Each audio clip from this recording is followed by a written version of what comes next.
होगी start. Okay, तो last class में हमने चैप्टर नंबर 6 किया था, अगर आपको ध्यान हो तो। पॉइंटर नहीं चल रहा है, अभी चलेगा शायद। हाँ, लास्ट क्लास में चैप्टर नंबर 6 किया था, तो आज हम करेंगे चैप्टर नंबर 7, जिसका नाम है एरिड और डेजर्ट लैंडफॉर्म्स। एरिड मतलब समझते हो? एरिड, एरिड मतलब शुष्क, शुष्क सूखी सूखी जगह को एरिड बोलते हैं, ठीक है। ओके, एरिड और डेजर्ट। डेजर्ट क्या होता है? रेगिस्तान होता है, आपको पता होगा, कभी देखा होगा आपने, मूवीज में देखा होगा आपने, ठीक है ना। आपने बाहर की अरेबियन मूवी देखी होंगी, ठीक है, मिडिल ईस्ट की मूवीज देखी होंगी, उसमें देखा होगा आपने डेजर्ट वगैरह, रेगिस्तान आपने देखा होगा। ओके, तो वहां पे लैंड फॉर्म्स किस तरह की होती हैं, मतलब कि वहां पे किस किस तरह की आकृति वाले पहाड़ होते हैं, या प्लेट्यू होते हैं, या सैंड ड्यून्स कैसे होते हैं, ओएसिस होते हैं, स्वैम्प्स होते हैं, ओके, बर्चन्स होते हैं, यार्डंग्स होते हैं। There are so many kind of land forms, we will discuss it one by one. Okay, तो जैसा कि हमारा क्लास का रूल वही सेम है लास्ट ईयर वाला, कि बीच में कोई बकैती नहीं करेगा जब क्लास चल रही होगी, until and unless I'll ask you anything, okay? तो क्लास चुपचाप सुनेंगे, बिना कोई मैसेज किए, बिना गुड मॉर्निंग गुड आफ्टरनून किए। अच्छा, कई बच्चों की आदत होती है बीच में आके ना एकदम से गुड आफ्टरनून, अभी उनको पता नहीं होता आधे घंटे से गुड आफ्टरनून हो चुका है। तो प्लीज मेक श्योर कि बीच में कोई भी आए तो गुड आफ्टरनून, गुड मॉर्निंग का टाइम ये शुरुआत के बस 20-25 सेकंड तक होता है, ठीक है, उसके बाद खत्म हो जाता है। ओके, तो प्लीज मेक श्योर कि बीच में कोई इस तरह की बकैती ना करे। तो without wasting any time we will start. Deserts कहाँ पे होते हैं सर? सबसे पहली चीज, रेगिस्तान ज्यादातर कहाँ पाए जाते हैं सर? रेगिस्तान पाए जाते हैं 15 डिग्री, सॉरी 30 डिग्री, 15 डिग्री से लेकर 30 डिग्री के बीच में। 15 डिग्री साउथ से लेकर 30 डिग्री साउथ, और 15 डिग्री नॉर्थ से लेकर 30 डिग्री नॉर्थ तक। आपको एक बार दोबारा बताते हैं, ये देखिए सर, आप जैसा कि मैंने आपको ये सर्कल पहले भी कराया था, चैप्टर नेम डेजर्ट है, डेजर्ट लैंडफॉर्म्स। ओके, ये देखिए सर, ये है 0 डिग्री इक्वेटर वाली लाइन, मैंने आपको बताया था। जैसे हाइपोथेटिकल लाइंस हैं, ये साइंटिस्ट ने अपनी मर्जी से बनाई हुई है, just for the sake of convenience, ठीक है, कि कौन सा एरिया ज्यादा हॉट है, कौन सा कोल्ड है। ओके, तो ये इक्वेटर, आपको पता है सबसे ज्यादा गर्मी यहाँ पे होती है। ओके, तो इक्वेटर से नीचे यानी 15 डिग्री साउथ से लेकर 30 डिग्री साउथ के बीच में सारे आपको क्या मिलेंगे? डेजर्ट्स मिलेंगे। ओके, और 15 डिग्री नॉर्थ से लेकर 30 डिग्री नॉर्थ के बीच में आपको सारे डेजर्ट मिलेंगे, यानी ऊपर नीचे, यानी ये होता है आपका नॉर्दर्न हेमिस्फेयर और ये है आपका नीचे वाला साउदर्न हेमिस्फेयर, ठीक है। ये तो पता ही होगा, अगर आपने एनसीईआरटी अगर अभी शुरू कर दी होगी, जिन बच्चों ने नहीं की तो प्लीज मेक श्योर यार एनसीईआरटी शुरू कर दो, ठीक है। बिना एनसीईआरटी पढ़े कुछ नहीं होना, पहले ही बता रहा हूँ। अगर जो बच्चे सोच रहे हैं कि नहीं सर हम तो बड़ी बड़ी मोटी मोटी बुक्स पढ़ेंगे, बेटा पहले छोटी वाली पढ़नी पड़ेगी।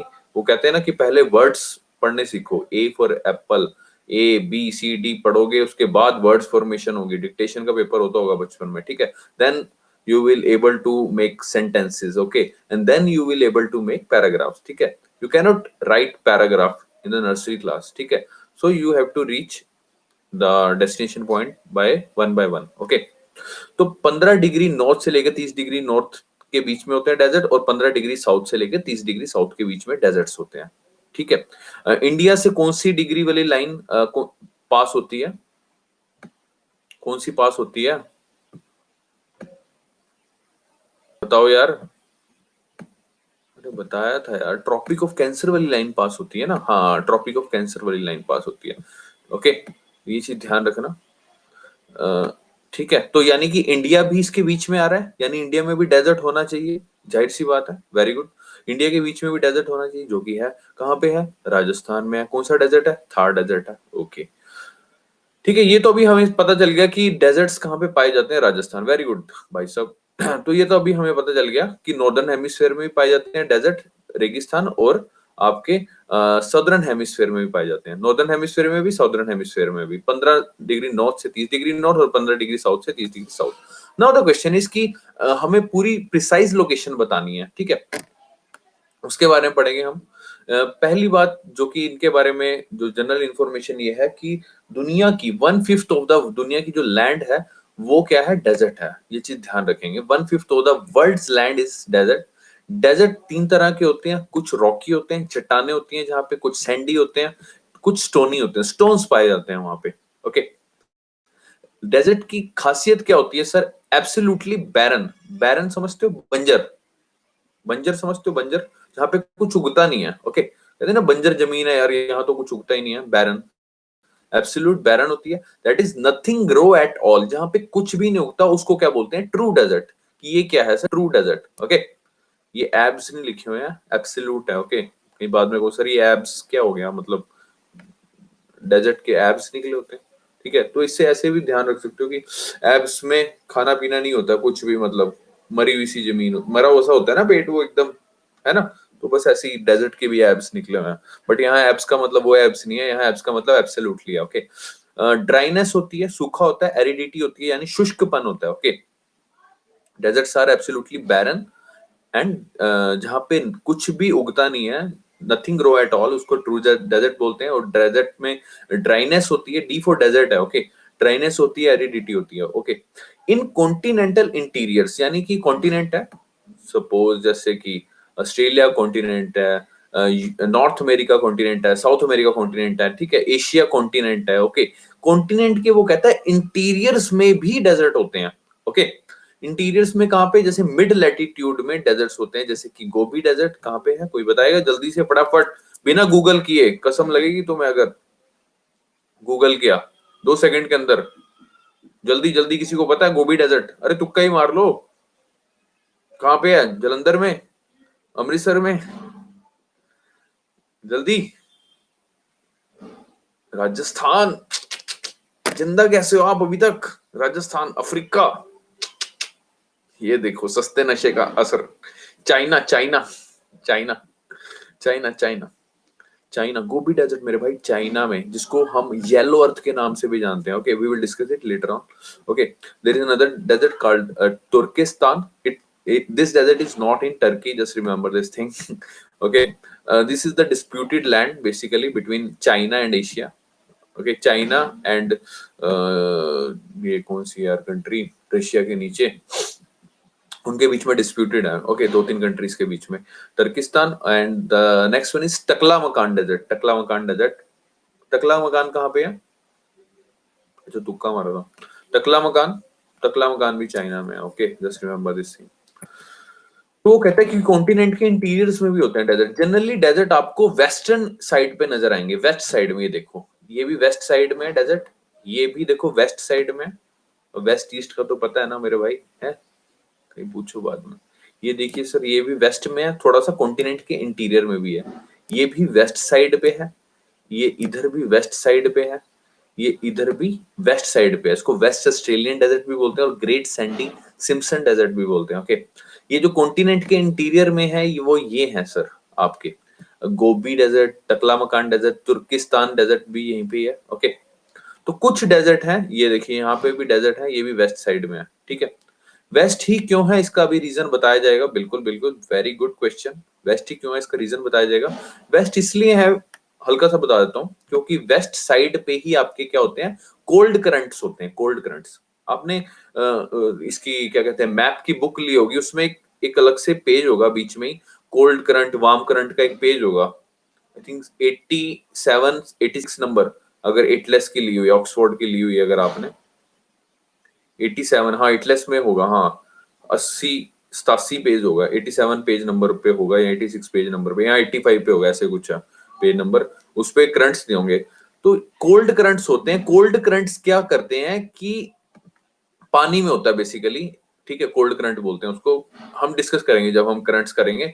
अभी के लिए इतना समझो कि कोल्ड करंट क्या करते हैं, जो उनकी विसिनिटी में एरिया होता है उसको ड्राई कर देते हैं, जिस वजह से आपके जितने भी डेजर्ट्स हैं वो आपको वेस्ट साइड पाए जाएंगे। Okay, maximum maximum.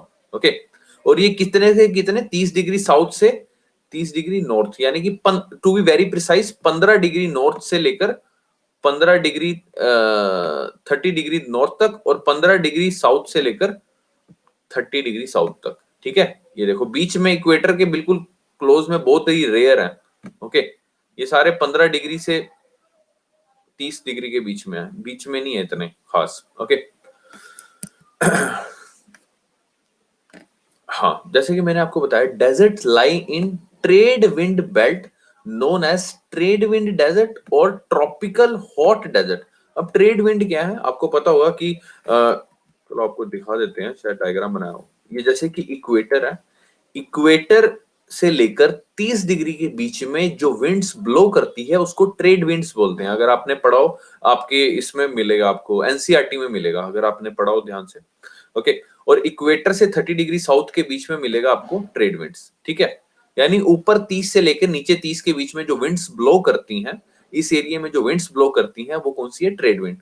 अब आपसे मैं पूछूं कि इंडिया में कौन सी विंड ब्लो करेगी, जल्दी बताओ। अरे, इंडिया से कौन सी लाइन पास होती है, उसके हिसाब से कौन सी विंड ब्लो करेगी, ट्रेड विंड यार। बट ऑब्वियस है ना, ट्रेड विंड, क्योंकि इंडिया से कौन सी लाइन पास हो रही है, इंडिया से 23.5 हो रही है ना, तो इंडिया में भी कौन सी विंड ब्लो करेगी, ट्रेड विंड ब्लो करेगी, ठीक है। और 30 डिग्री से ऊपर, 30 डिग्री से ऊपर यानी 30 से 60 के बीच में कौन सी विंड ब्लो करेगी, वहां विंड ब्लो करेगी वेस्टर्लीज बोलेंगे। Okay, it came from the west direction, that's why this wind is named as westerlies.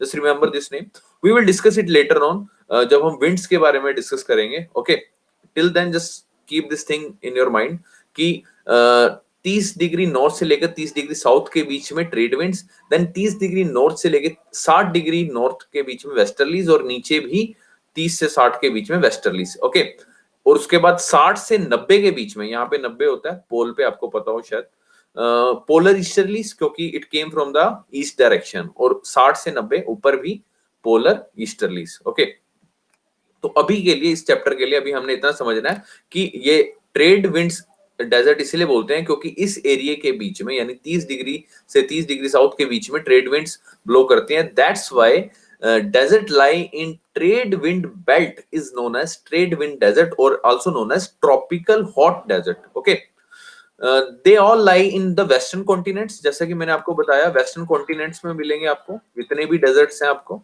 Okay, it इज bathed by cold current। Cold current आपको मैंने अभी थोड़ा सा हल्का सा बताया था। ओके, कि ये ड्राई क्यों होते हैं, जनरली वेस्ट साइड क्यों होते हैं, because it is bathed by cold current. Cold current has a desiccating effect. Desiccating का मतलब होता है कि वो उस एरिया को सूखा कर देती हैं, शुष्क कर देती हैं। ओके, थॉरली ड्राई, डेसिकेटिंग का मतलब होता है टू ड्राई, यानी पूरी तरह से सुखा देना। Okay, so that moisture not easily condensed into precipitation, ताकि वो जो मॉइस्चर होता है वो जल्दी से कंडेंस होकर प्रेसिपिटेट ना हो पाए। ओके, इस तरह से ड्राई कर देती है उसको। तो कोल्ड करंट का कैसा इफेक्ट होता है, डेसिकेटिंग इफेक्ट होता है, कहां पे, वेस्टर्न कॉन्टिनेंट में होता है। Okay, because cold current also move on the western continent, just remember this thing. The next thing is cold current, CC बोले तो cold current. Okay, WC warm current, CC cold current. Okay, cold current brings the temperature down and creates the desiccating effect. Desiccating effect means make that particular area dry. Okay, next thing is most of the cold current found in western margin of the continents in lower latitude, okay, which is associated with desert landform. Okay, वो कहते हैं generally जो cold currents होते हैं आपको western margin पे ही मिलेंगे, ठीक है, लोअर लैटिट्यूड्स में। Okay, which is associated with the desert landforms, ठीक है, जिसकी वजह से जो डेजर्ट लैंडफॉर्म्स है वो बनती हैं। ओके, इतना समझ में आया, इसमें कोई डाउट तो नहीं है। ट्रेड विंड समझ में आया, ट्रॉपिकल विंड बेल्ट समझ में आया, ठीक है। विंड के बारे में नहीं समझना, हमने इतना समझना है कि इसके बीच में ट्रेड विंड ब्लो कर रही है। कोल्ड करंट क्या होते हैं, कोल्ड करंट का कैसा इफेक्ट होता है, डेसिकेटिंग इफेक्ट होता है। डेसिकेटिंग का मतलब क्या होता है, ड्राई कर देना। आपके डेजर्ट्स वेस्ट साइड पे क्यों है, because cold current flow on the western continents, जैसे कि यहाँ पे लिखा हुआ है, इट इज bathed by the cold current, that's why the deserts lie on the western continents. Okay, just remember this thing. Voice cut लग रहा है आप में ही हो रही है, यहाँ तो वॉइस सही है भाई।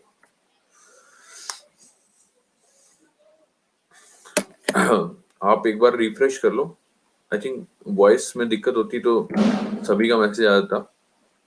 इतना समझ में आया कि दुनिया का ओके, 1/5 जो हिस्सा है, जो लैंड का हिस्सा है, धरती का नहीं, जो लैंड वाला हिस्सा, ठीक है, धरती में तो पानी वाला हिस्सा भी है, बट जो लैंड का हिस्सा है, उसका जो 1/5 पार्ट है वो डेजर्ट से है। डेजर्ट 3 तरह के, rocky, sandy, stony. Okay, absolute barren and जहां पे बिल्कुल भी कुछ नहीं उगता उसको ट्रू डेजर्ट बोलते हैं। ड्राइनेस होती है, एरिडिटी होती है। कॉन्टिनेंट के इंटीरियर्स में भी मिलता है, जनरली वैसे वेस्टर्न कॉन्टिनेंट में मिलता है, बट कॉन्टिनेंट के इंटीरियर्स में भी मिलता है, मिड लैटिट्यूड में, जहां एग्जांपल जिसके दिए हुए हैं गोबी डेजर्ट, तुर्किस्तान डेजर्ट और टकलामकान डेजर्ट। ओके, तो आगे चलते हैं, डेजर्ट के बारे में पढ़ रहे हैं हम। तो अभी ध्यान रहेगा ना, 15 डिग्री नॉर्थ से लेके 30 डिग्री नॉर्थ और 15 डिग्री साउथ से लेके 30 डिग्री साउथ के बीच में डेजर्ट होते हैं। कोई पूछे तो अभी बता देना। ओके, तो जैसे कि ये डायग्राम में आपको बताया कोल्ड करंट, ये कुछ कोल्ड करंट्स के नाम या नाम है। आपका होमवर्क ये है कि आपको सारे कोल्ड करंट्स याद रखने हैं। Hold for a second, sorry. हाँ, तो आपका होमवर्क क्या है, आपको सारे कोल्ड करंट और वार्म करंट, ठीक है, ये नाम याद रखने हैं। जैसे ये कैलिफोर्निया करंट है, ये पेरू करंट है, पेरू करंट इसका नाम है, यहाँ पे पेरू सिटी है। ये वेनेजुएला करंट है, ये वेस्ट ऑस्ट्रेलिया करंट है। ओके, ये लेब्राडोर करंट है, ये ग्रीनलैंड करंट है, ये ओयाशियो है, ये नीचे से वार्म करंट आ रहा है, कुरोशियो।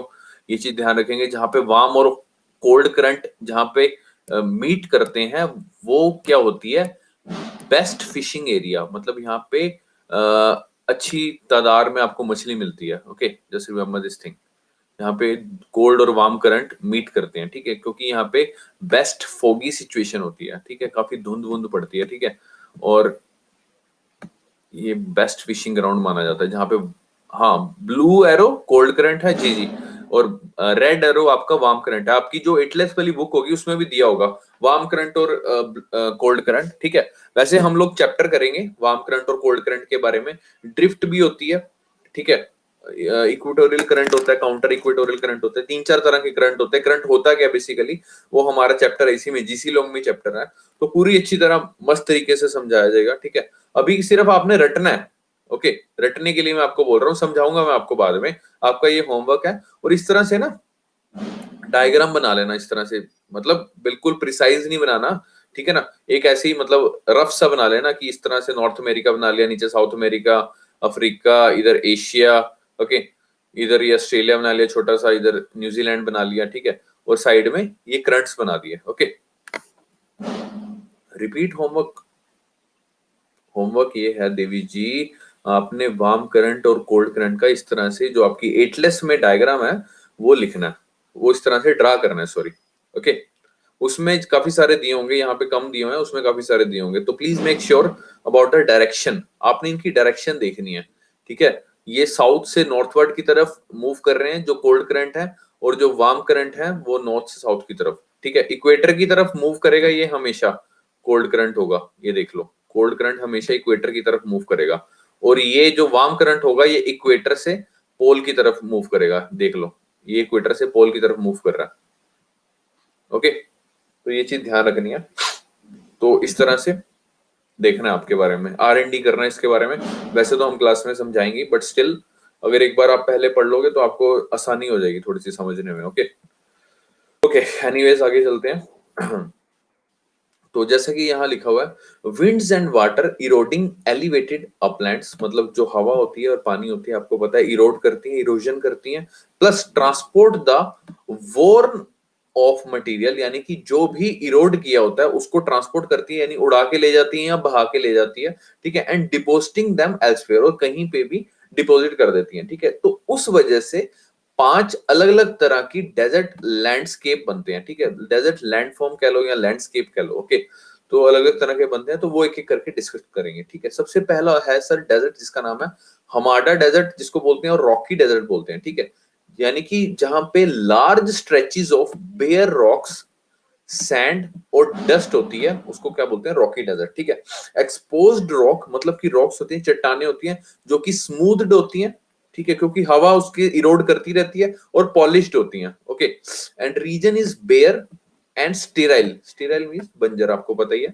एग्जांपल सहारा डेजर्ट में एक डेजर्ट है जिसका नाम है हमादा अल होमरा, ठीक है, जिस वजह से रॉकी डेजर्ट का दूसरा नाम है हमाडा डेजर्ट। ओके, लिबिया में, आपको पता होगा लिबिया कहाँ पे, अफ्रीका में है। ओके, तो आपको पिक्चर दिखा देते हैं रॉकी डेजर्ट की, इस तरह से हमाडा डेजर्ट की। ठीक है, ऐसे बेयर रॉक्स पड़ी हुई हैं, ठीक है, चट्टाने छोटी छोटी इस तरह से रॉक्स पड़ी हैं, सैंड है, स्टोन्स हैं छोटे छोटे। ओके, तो ये क्या है आपका रॉकी डेजर्ट। रॉकी डेजर्ट जिसका दूसरा नाम क्या है, हमाडा डेजर्ट। हमाडा डेजर्ट क्यों बोलते हैं, क्योंकि सहारा डेजर्ट में एक डेजर्ट है हमादा लिबिया, ठीक है, जो कि लिबिया में है। ओके, तो ये ध्यान रखेंगे, ये बंजर है, देखने से पता चल रहा है आपको। ओके, यहाँ पे कुछ नहीं उगाया जाता, एक्सपोज्ड है एकदम से चट्टाने, स्मूथ है और पॉलिश्ड है क्योंकि विंड्स कंटिन्यूअसली इरोड कर रही हैं। Okay, very simple. आगे चलते हैं। दूसरी तरह का डेजर्ट है सर रेग और स्टोनी डेजर्ट। स्टोनी, ठीक है, स्टोनी मतलब नाम से क्लियर है ना, कुछ थोड़ा सा दिमाग लगाया करो। स्टोनी क्यों बोला जा रहा है, क्योंकि वहां पे स्टोन्स ज्यादा मिलेंगे। Okay, extensive sheets of angular pebbles, pebbles पत्थर, बट्टे, बट्टे बोलते हैं हिंदी में, सुना होगा, घर में बोलते होंगे, है ना, पत्थर कह लो या बट्टे कह लो, बट्टे बोलते हैं शायद, पंजाबी में बोलते हैं, हिंदी में बोलते हैं, I don't no.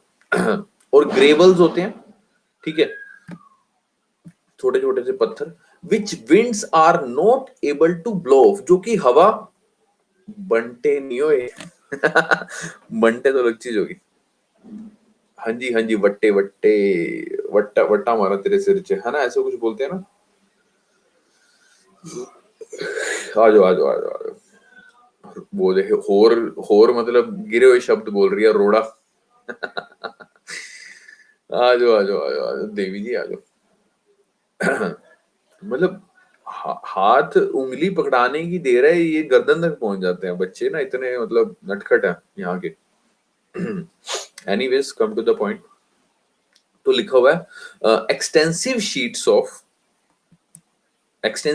of angular pebbles or gravels which winds are not able to blow off, जो कि हवा उड़ा के नहीं ले जा सकती, तो उसकी काफी सारी शीट्स, मतलब एक तरह से लेयर सी बिछी हुई है, ठीक है, छोटे छोटे पत्थरों की, ग्रेवल्स की। Okay, it is more accessible than sandy desert। Okay, large hertz of camel यहाँ पे मिलेंगे आपको।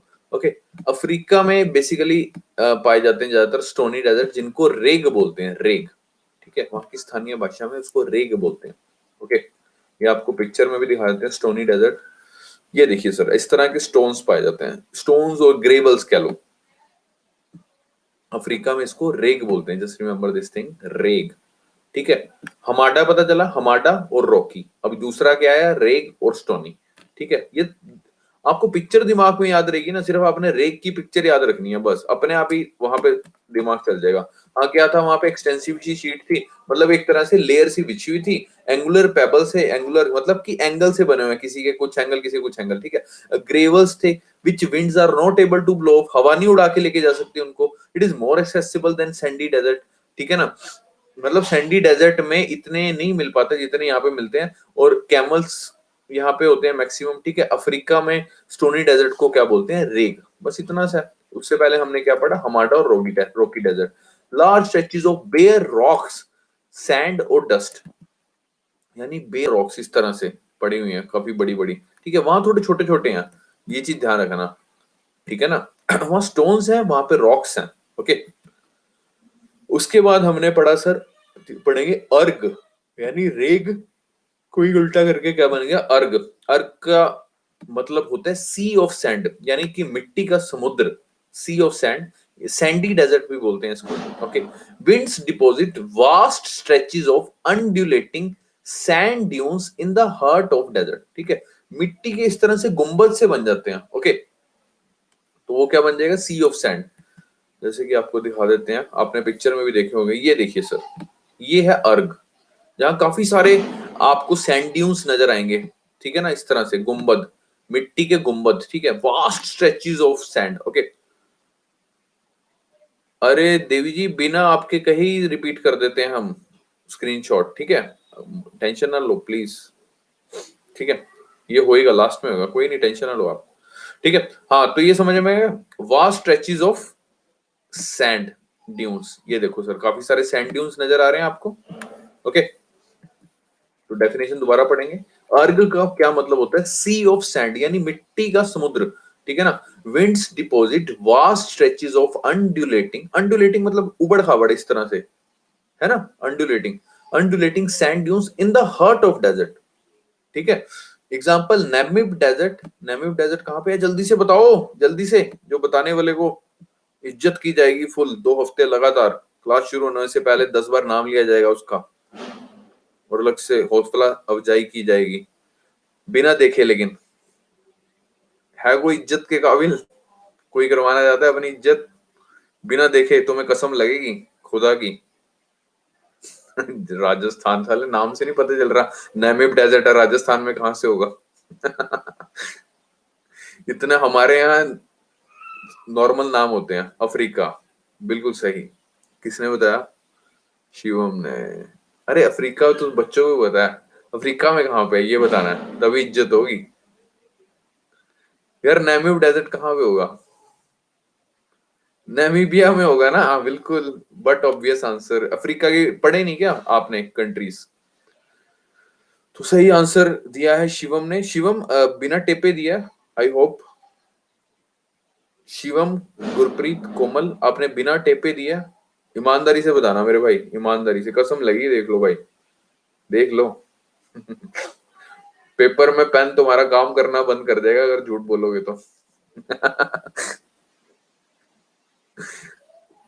ओहो, देवी जी कह रही हैं सर माइंड लगाया, अरे बाप रे, कोई नहीं कोई नहीं, इन 3 बच्चों का नाम इतिहास के पन्नों में लिखा जाएगा, सोफिया इंस्टीट्यूट के किताब में सबसे पहला नाम लिखा जाएगा इन 3 बच्चों का, शिवम, गुरप्रीत और कोमल देवी जी का। Anyways come to the topic. हाँ, तो नेमिब डेजर्ट जो कि है नामीबिया में, नामीबिया है आपका अफ्रीका में, okay, just remember this thing. Example Namib desert जहां पे वर्ल्ड टालेस्ट सैंड ड्यून्स पाए जाते हैं, ओके। सैंड ड्यून्स समझ में आ गया, ये आपको ये जो पिक्चर दिखाई हैं ये सैंड ड्यून्स, अंडुलेटिंग जिनकी शेप होती है, ओके, मिट्टी के गुंबद, ओके ओके, बेसिकली मिट्टी के गुंबद, ओके, इनको बोलते हैं सैंड ड्यून्स, ओके। हाँ, आ जाओ बेटा, आ जाओ इधर। अभी तीनों का डिफरेंस समझ में आ गया। सबसे पहले हमने हामिद पढ़ा, हमाडा, सॉरी हामिद बोल रहे हैं यार, हमाडा डेजर्ट जिसको रॉकी डेजर्ट भी बोलते हैं। दूसरा पढ़ा रेग, रेग रेग रेग क्या था, स्टोनी, ठीक है। और उसके बाद अर्ग यानी सैंडी डेजर्ट, ओके। हाँ, जैसलमेर में भी होता है, ठीक है। तो आप लोग और भी एग्जांपल्स लिख सकते हो, हमने 1-2 ही लिखे हैं, okay, just for the sake of your convenience. तो तीनों पता चल गए। पहला हमाडा पढ़ा जिसको रॉकी बोलते हैं, और दूसरा पढ़ा आपने रेग, रेग REG, रेग जिसको स्टोनी भी बोलते हैं, ठीक है, नाम से पता है। और तीसरा है अर्ग, रेग का उल्टा हो जाएगा अर्ग, जो कि सैंडी है, सैंडी। अर्ग का मतलब क्या होता है, sea of sand, okay. Second line repeat, second line इसमें यही लिखी हुई है भैया, winds deposit vast stretches of undulating sand dunes, undulating मतलब उबड़ खाबड़, ओके, जिसकी कोई पर्टिकुलर शेप नहीं होती, ठीक है। अंडुलेटिंग लैंड बोलते हैं ना जहां पे ऊपर नीचे हो, ओके, उसको अंडुलेटिंग बोलते हैं। In the heart of deserts, example Namib desert, world tallest sand dunes यहीं पे पाए जाते हैं, ओके। उसके बाद आगे चलते हैं सर, बैडलैंड्स। बैडलैंड्स क्या होती हैं सर, एरिड एरियाज में यानी शुष्क क्षेत्रों में, हिंदी वाले भाई बहनों के लिए मेरे, जो कि हिल्स होती हैं, इस तरह की जो पहाड़ियां होती हैं, they all were badly eroded by occasional rain storms. Just remember this thing कि डेजर्ट्स में रेनफॉल नहीं होती है, but still there are some times जहां पे ओकेजनली, कभी कभी, जैसे कई बंदे कहते हैं यार ओकेजनली हम कभी कभी पी लेते हैं, ठीक है, शादी में, ब्याह में, बर्थडे में, पार्टी में, न्यू ईयर में, ठीक है। तो कहता है यार सारे तो हो गए ओकेजन। एनीवेज, तो ओकेजनल रेन स्टॉर्म्स भी होती है, यानी कभी कभी जो बरसात होती है, ठीक है, which make that hills into gullies and ravines, नाले पतनाले में इसको कन्वर्ट कर देती हैं, पतली पतली इस तरह से नाले से निकल जाते हैं, मतलब इस तरह से कोई, जैसे यहाँ से पानी निकल गया तो यहाँ से गली बन गई या रेवाइंस बन गए। रेवाइंस थोड़े से बड़े होते हैं और गलीस थोड़े से पतली होती है इस तरह की, ठीक है। जैसे ये पतली पतली क्या है, गलीस। ये जो बड़ा सा है ये क्या है, रेवाइंस, ओके, ये देख सकते हो सर आप। तो इनको क्या बोलेंगे सर हम, badlands. Just remember this thing, badlands क्या है, एरिड एरियाज में, शुष्क क्षेत्रों में जहां पे पहाड़ियां होती हैं जो कि बैडली इरोड हो चुकी हैं बाय ओकेजनल रेन स्टॉर्म्स, यानी जो कभी कभी वर्षा आती है उसकी वजह से, और उसने इसको कन्वर्ट कर दिया है गलीज में और रेवाइंस में। क्लियर है सर? ये देखिए सर, आपको गलीज और रेवाइंस दिखा देते हैं। ये देखो सर, इस तरह की पानी के बहाव से इस तरह की गलीज बन गई। ओके, जो थोड़ी सी चौड़ी होंगी उनको रेवाइंस बोलेंगे, जो पतली होंगी उसको गलीज बोलेंगे। Just remember this thing. Okay, उसके बाद आगे चलते हैं सर। माउंटेन डेजर्ट क्या होता है? डेजर्ट फाउंड ऑन हाईलैंड्स, मतलब जो ऊंचाई पे पाया जाए उसको क्या बोलेंगे? Mountain desert. Very clear, very simple. जैसे कि प्लेट्यू पे या फिर माउंटेन रेंजेस पे जो पाया जाएगा, बड़ी बड़ी पर्वतों पे जो पाया जाएगा उसको क्या बोलेंगे? Mountain desert. नाम से क्लियर है ना? Erosion dissected desert highland into harsh or serrated outlines. Okay, their steep slopes cut by wadis. Example Sahara desert में है आपका अहगर माउंटेन और तिबेस्ती माउंटेन। सहारा डेजर्ट कहाँ पे? सबसे पहले ये बताओ जल्दी से फटाफट। अरे यार, ये तो बच्चों बच्चों को पता है यार, जल्दी बता दो बिना टेपे। अफ्रीका। ओ भाई, सारों का आंसर राजस्थान में नहीं है यार। राजस्थान में कहाँ देख लिया सारा डेजर्ट? अफ्रीका में, अफ्रीका में भाई साहब। अभी पीछे दिखाया तो था यार सहारा डेजर्ट, भूल भी गए इतनी जल्दी, अभी तो दिखाया था। सहारा डेजर्ट अफ्रीका में, जहां पे माउंटेन है अहगर माउंटेन और तिबेस्ती माउंटेन, यानी कि इन दो माउंटेन्स पे डेजर्ट पाया जाता है। That's why it named as mountain desert. Okay, Rajasthan में थार डेजर्ट है बिल्कुल। Erosion dissected desert highlands into harsh or serrated outlands and their steep slope cut by wadis. Wadis आपको दिखाते हैं। ये देखो सर, ये तो पहले आप देख लो माउंटेन डेजर्ट। ठीक है, इस तरह से पहाड़ बना हुआ। ठीक है, ये डेजर्ट है बिल्कुल, मतलब कि शुष्क क्षेत्रों में पाया जाता है। ठीक है, बट है माउंटेन, है पर्वत, लेकिन शुष्क क्षेत्रों में पाया जाता है। ठीक है। द मैकेनिज्म, हाँ, तिबेस्तीन छड़ लिबिया, यस यस यस, बिल्कुल बिल्कुल, देख लिया आपने, गूगल कर लिया, बहुत अच्छी बात है। द मैकेनिज्म ऑफ, उसके बाद अच्छा पहले ये समझ में आ गया, माउंटेन डेजर्ट समझ में आ गया। जो डेजर्ट माउंटेन के ऊपर हो, यानी हाईलैंड्स पे हो या प्लेट्यू पे हो या माउंटेन पे हो, ठीक है, उसको माउंटेन डेजर्ट बोलते हैं। 5 तरह के हमने डेजर्ट पढ़े हैं, 5 तरह के डेजर्ट होते हैं। जल्दी से फटाफट एक बार देख लें ताकि हमें दिमाग में रहे। हमारा डेजर्ट जिसको रॉकी डेजर्ट बोलते हैं। दूसरा हमने पढ़ा रेग डेजर्ट जिसको स्टोनी डेजर्ट बोलते हैं, स्टोन्स पाए जाते हैं, एंगुलर पेबल्स पाए जाते हैं, ग्रेवल्स पाए जाते हैं। ठीक है, रेग और स्टोनी। तीसरा है अर्ग और सैंडी, ठीक है, मिट्टी के अंडुलेटिंग सैंड ड्यून्स। ओके, जैसे कि पिक्चर में दिखाया था, अर्ग और सैंडी तीसरा। और चौथा था हमने बैडलैंड्स पाएगी, जो कि हिल्स हैं जो कि बैडली इरोड हो गई हैं ओकेजनल रेन स्टॉर्म से। ठीक है, उसको कन्वर्ट कर दिया गया है गलीज में और रेवाइंस में। ओके, उसको बैडलैंड बोलते हैं। और जो चौथा है वो हमारा माउंटेन डेजर्ट, यानी कि जो हाईलैंड पे पाए जाते हैं डेजर्ट, उनको बोलते हैं माउंटेन डेजर्ट। जैसे कि हाईलैंड प्लेट्यू भी हो सकता है, माउंटेन रेंजेस भी हो सकती है। ओके, एग्जाम्पल सहारा डेजर्ट में ही आपका हग्गर माउंटेन्स है और तिबेस्ती माउंटेन्स है। ओके, उसके बाद आता है sir the mechanism of arid erosion, यानी शुष्क क्षेत्रों में इरोजन कैसे होती है, इरोजन किस तरह से होती है। वो कहते हैं एरिड लैंडफॉर्म्स में be a result of many combined factors, यानी कि काफी सारे चारों फैक्टर्स का कंबाइन होके ही शुष्क क्षेत्र बने हैं। ओके, और वो चारों फैक्टर कौन से हैं? एक तो है अनसफिशिएंट रेनफॉल, बारिश होती है बट वो इरेगुलर 5 सेंटीमीटर होती है, वो भी इरेगुलर पीरियड में होती है। ठीक है, यानी कभी आई कभी नहीं है, जैसे मैंने आपको बताया ओकेजनल रेनस्टॉर्म्स होते हैं। ओके, दूसरी है सर हाई टेम्परेचर, बहुत ज्यादा टेम्परेचर होता है। तीसरा है sir rapid rate of evaporation, यानी बारिश आती है तो साथ ही इवेपोरेट हो जाती है।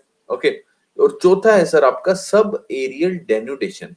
ठीक है, डेन्यूडेशन याद है हमने पढ़ा था जब हम ग्लेशियल लैंडफॉर्म्स कर रहे थे, या landforms made by the running water, उसमें डेन्यूडेशन पढ़ा था, यानी कि उसमें क्या क्या होती है, आपकी वेदरिंग भी होती है, विंड एक्शन भी होता है और वर्क ऑफ वाटर भी होता है। Okay, remember this thing.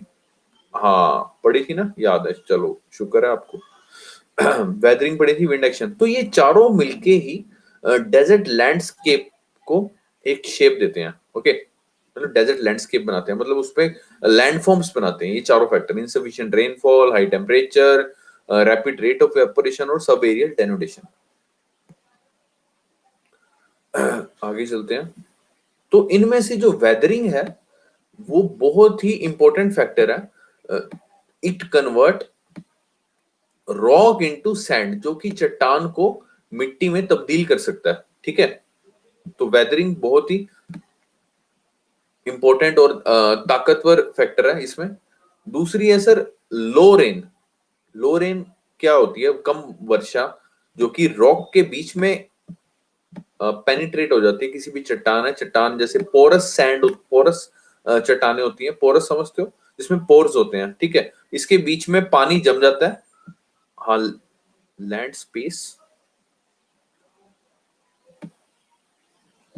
क्या लैंड स्पेस क्या? क्या कह रहे हो देवी जी? लैंडस्केप? हाँ, क्या लैंडस्केप क्या? पीछे स्लाइड करूं? ये लो। हाँ, लैंडस्केप, लैंडफॉर्म्स, लैंडफॉर्म्स।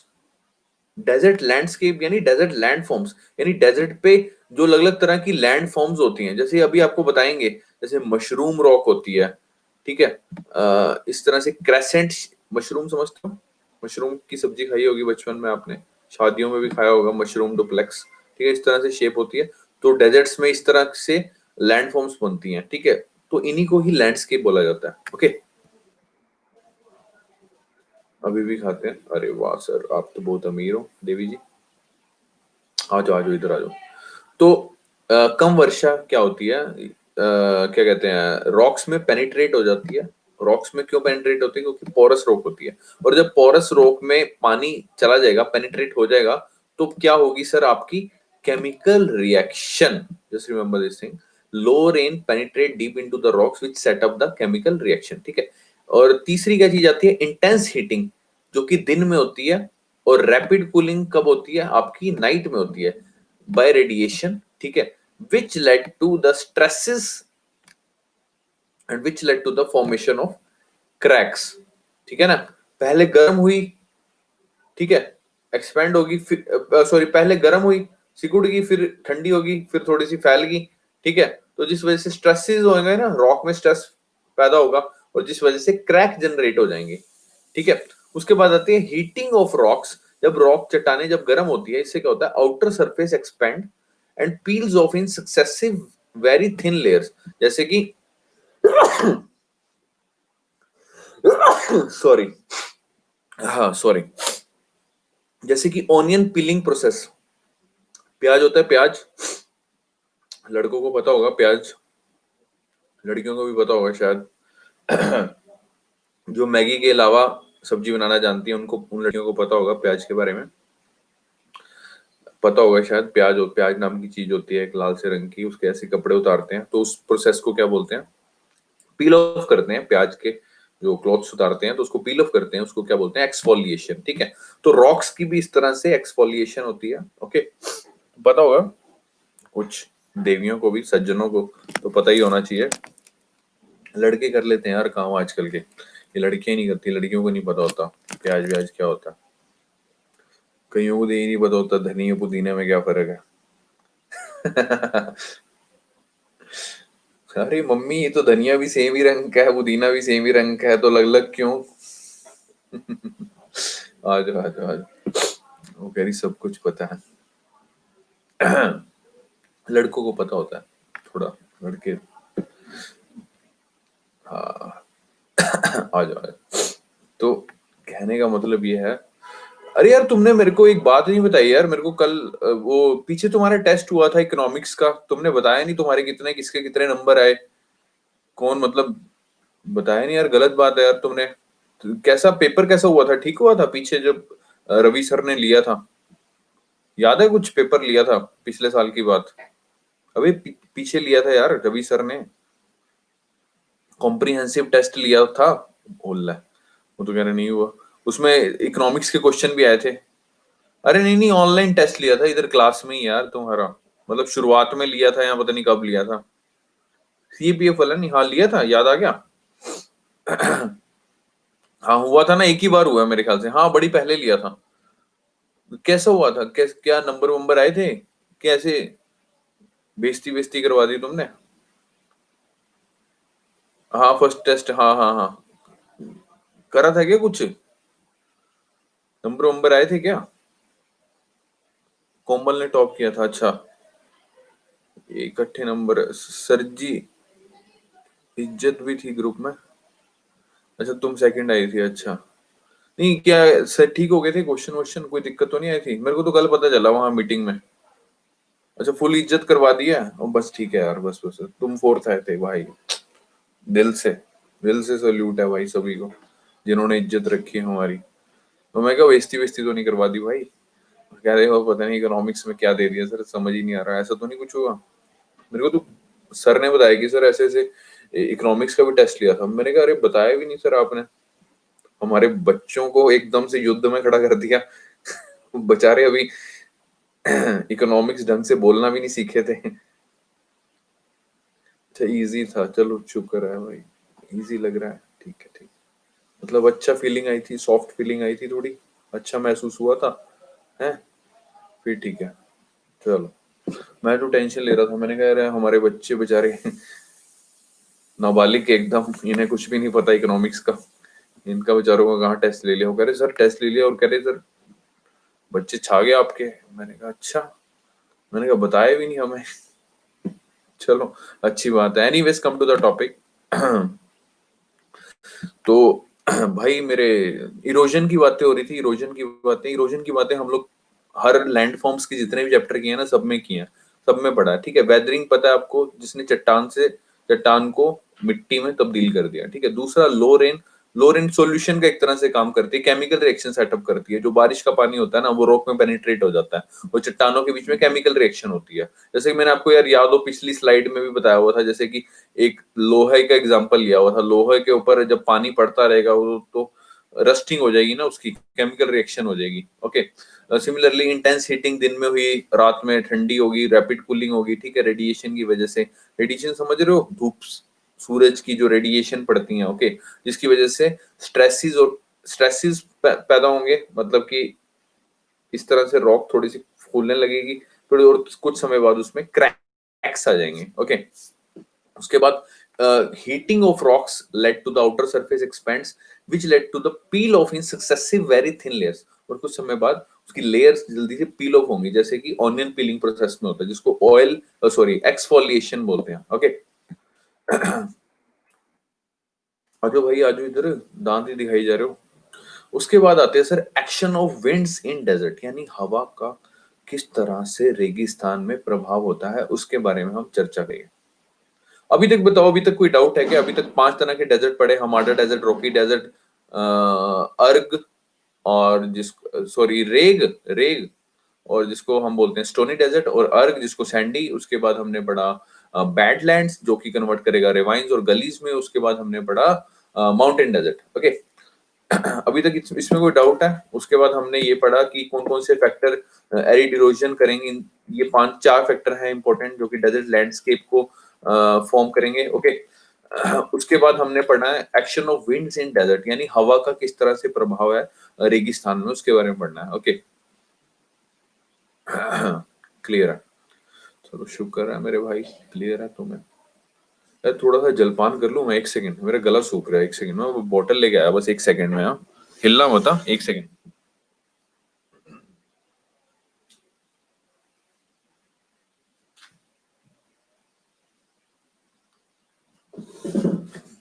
आ गया आ गया आ गया। हम्म। किताब खरीद लिया भाई इसकी, जीसी लियोन की खरीद लिया? शुक्र है अल्लाह का। मैं क्या कहीं अभी भी सोच रहे हो कि सर अभी नया साल चढ़ा, अभी ले लेंगे, अभी 14 फरवरी आ रही है, उसके लिए पैसे इकट्ठे किए हुए हैं, उसके बाद ले लेंगे।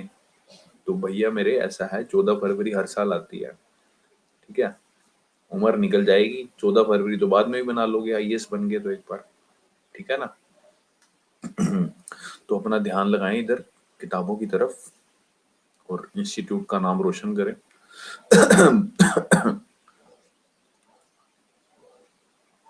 कहीं वहां लगे हों, फूल हूँ गुलाब का चमेली का मत समझना, आशिक हूँ आपका सहेली का मत समझना, थप्पड़ मारेगी वो खींच के, चल भिखमंगे कहीं के, काम वाम है नहीं कोई, शायरी सुना रहा है गंदी गंदी वो भी, ठीक है मेरे भाई। मैं सीरियसली कह रहा हूँ, आईएएस आईपीएस बन गए ना एक बार आप, वर्दी वर्दी पहन के एकदम, काला कोट पहन के एकदम, देवी जी के बस आपने बस पास खड़े ही होना है आईपीएस। भाई साहब गाना फिर वो गाएगी देवी जी, हाँ पक्की बात है। ले जाएंगे दिल वाले दुल्हनिया ले जाएंगे, सुने हो ना गाना, बस वो वही गाएंगी। और आपको शायरी वायरी मारने की जरूरत नहीं पड़ेगी उसमें, बस याद रखना। हाँ बस बस बस बस बस। तो कहने का मतलब है कि फालतू बकैती में नहीं पड़ना है हमने। हाँ साजन जी घर आए दुल्हन काहे शर्माए, क्या बात है, देवी जी ने तो गाना भी सीडी में से पूरा लिख के लिरिक्स के साथ सुर के साथ रखा हुआ है, क्या बात है, देवी जी छा गया। तो कहने का मतलब है कि फालतू बकैती में नहीं पड़ना है हमने, 14 फरवरी की जगह 27 जून पे ध्यान दीजिए, ठीक है। वो एक बार बन गए ना भाई मेरे भाई, उसके बाद रिश्तों की ऐसे लाइन लगी होगी भाई घर के बाहर, वहां 10 किलोमीटर तक लोग लेके खड़े हुए हैं लड़कियां, अरे भाई साहब हमारी लड़की है भैया, रंग सफेद है एकदम, फेयर एंड लवली भी नहीं यूज की आज तक, एकदम प्योर है, फोटो क्रॉप भी नहीं की हुई, हाथ लगा के देखिए, सफेद है बिल्कुल। ऐसे ऐसे रिश्ते आएंगे मेरे भाई सही में। ये सर ये 10 किले हैं सर हमारे, खेती खेत हैं सर, दिल्ली से लेकर करनाल तक खेती खेत है सर आपके नाम सर। भाई साहब ऐसे, अरे रिश्ता कीजिए भाई साहब, शादी हो जाएगी ना शादी, मतलब रात को 3 बजे ससुर जी को, भैया पान खाना है, ससुर जी को बोल दिया तुमने पान खाना है, भाई ससुर तुम्हारा खड़ा हो जाएगा ऐसे, अबे पनवाड़ी दुकान खोल बे, हमारे जमाई राजा को पान चाहिए, मीठा पान एकदम कत्था डाल के, खई में खड़ा हो जाएगा। ये this is the power of IAS IPS भाई। रात को भाई एक आवाज मारनी है, अरे ससुर जी वो क्या था ना, मीठा खाने का दिल कर रहा था, और वहां जाओगे, अरे भैया पान लगा दो, अरे कौन सा पान, अरे मीठा पान, अरे कितना मीठा, बोले फुल मीठा, अब रसगुल्ला डाल देगा इसमें। वो वाला पान खिलाएंगे, सीरियसली कह रहे हैं। तो कहने का मतलब ये है भैया, एक बार बन गए ना मेरे भाई, बस शादी, भाई कहेंगे हम तो सोच रहे हैं अपनी छोटी वाली भी आपके साथ ब्याह दें, दोनों लड़कियां आपके साथ ही ब्याह दें, ऐसे ऐसे रिश्ते आएंगे, सीरियसली सच्ची बता रहे हैं हम। ठीक है, अच्छे दिन, मैं कह रहा बहुत अच्छे दिन आ जाएंगे भाई। ऐसे सुबह उठे तुम्हारा साला खड़ा वहां चप्पल लेके, जीजा जी, अरे उठ गए, तुम भी डर जाओगे, अरे भैया बहुत आप तो जज्बाती हो गए हो, तुम भी हो गए, इतनी इज्जत, इज्जत नहीं इज्जतें मिलेंगी भाई, इज्जतें, ऐसे तुम्हारी वहां गली के बाहर तुम्हारे लोग इस तरह ऐसे आदाब किया करेंगे तुम्हें, सजदा किया करेंगे तुम्हें, सीरियसली। वो कह रहा है संदीप महेश्वरी को पीछे छोड़ दिया, अरे संदीप महेश्वरी यार बोरिंग लगता है यार मेरे को, सीरियसली बहुत बोरिंग लगता है। एनीवे वही बात कहते हैं, पॉजिटिव रहो हमेशा, खुश हो। हाँ ठीक है, खुश रहे, खुश होने की वजह भी तो बता भाई। सोनू शर्मा कौन है भाई? सोनू शर्मा कौन है?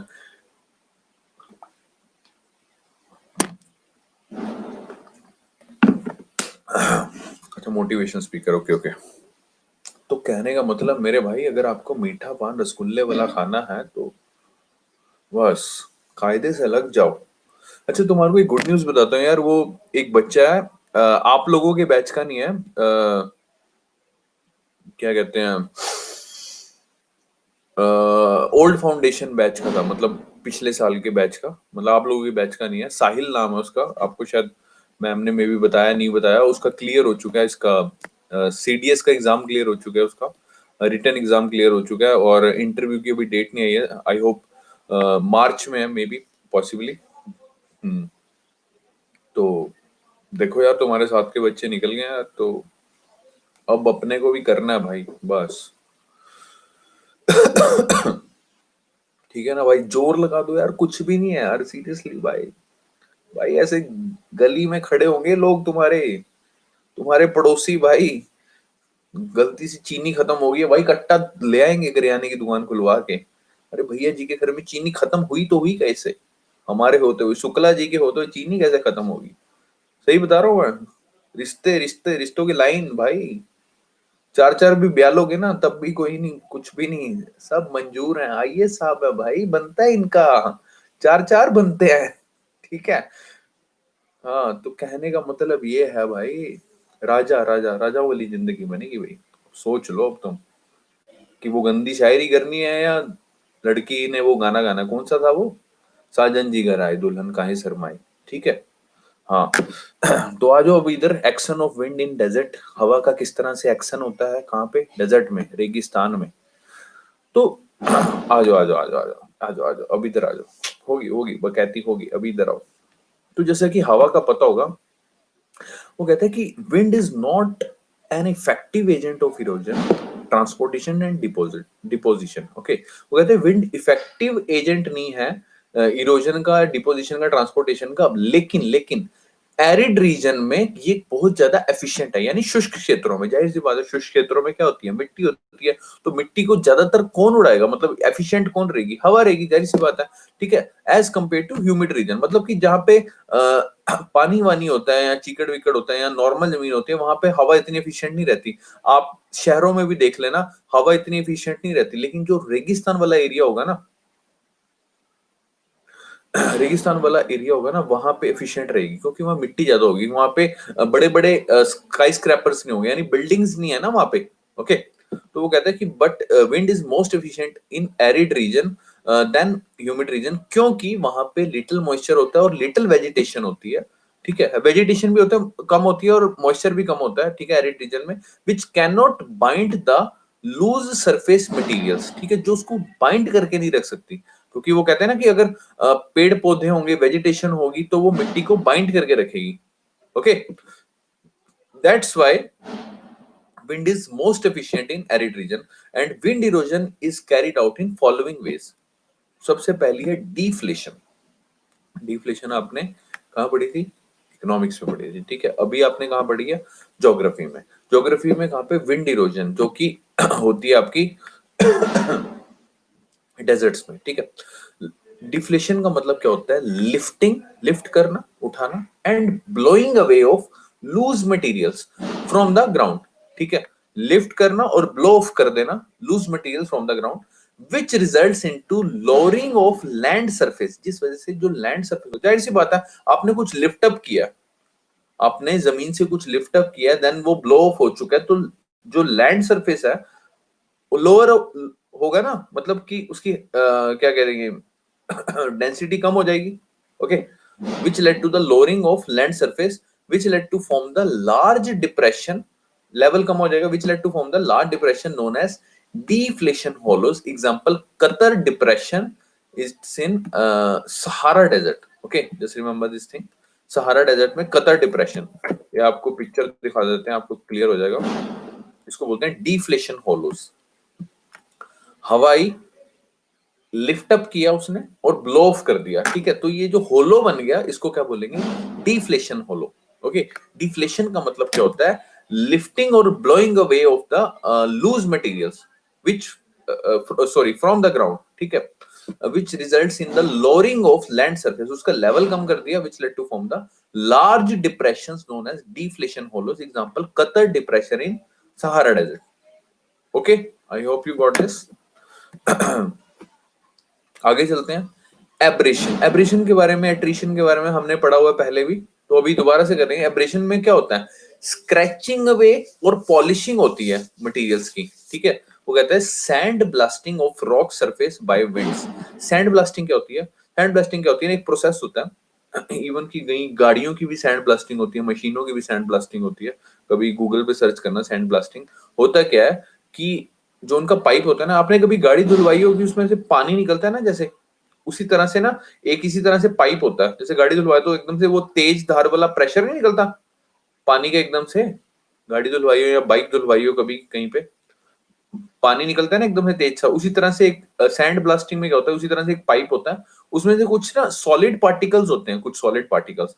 जब वो सॉलिड पार्टिकल्स निकलते हैं ना, तो उस पर्टिकुलर एरिया पे जब स्क्रैच करते हैं, जब मतलब टक्कर खाते हैं, तो उस एरिया को वो क्या करते हैं, पहले तो स्क्रैच होएगा उस पर और फिर पॉलिश हो जाएगा और वो एरिया क्या हो जाएगा, स्मूथ हो जाएगा। Just remember this thing. तो सिमिलरली कह रहा है sand blasting of rock surface by the winds, जैसे हवा का थपेड़ा पड़ता है किस पे, रॉक्स पे, उसकी सैंड ब्लास्टिंग हो जाती है, यानी वो एरिया क्या हो जाता है, स्क्रैच और पॉलिशिंग हो जाती है। When they hurl sand particles against them, यानी कि हवा में क्या होगा, उस हवा में क्या होगा, जो नॉर्मल हवा है उसमें क्या होगा, सैंड पार्टिकल्स होंगे। जब वो रॉक के साथ टकराएंगे तो वो रॉक सरफेस क्या हो जाएगा, स्क्रैच और पॉलिश्ड अवे। ठीक है, मतलब पॉलिश्ड हो जाएगा, स्क्रैच और पॉलिश हो जाएगा, which led to worn away, उसके पार्टिकल्स कुछ उड़ जाएंगे। मोस्ट इफेक्टिव एट और near the base of rocks, मतलब जो चट्टान है, जैसे ये चट्टान है, सपोज करो ये चट्टान है, इसके जो बेस में होगा यहाँ पे ज्यादा इफेक्टिव होगी। Where amount of material the wind able to carry is greatest, मतलब कि यहाँ पे इरोजन होगी।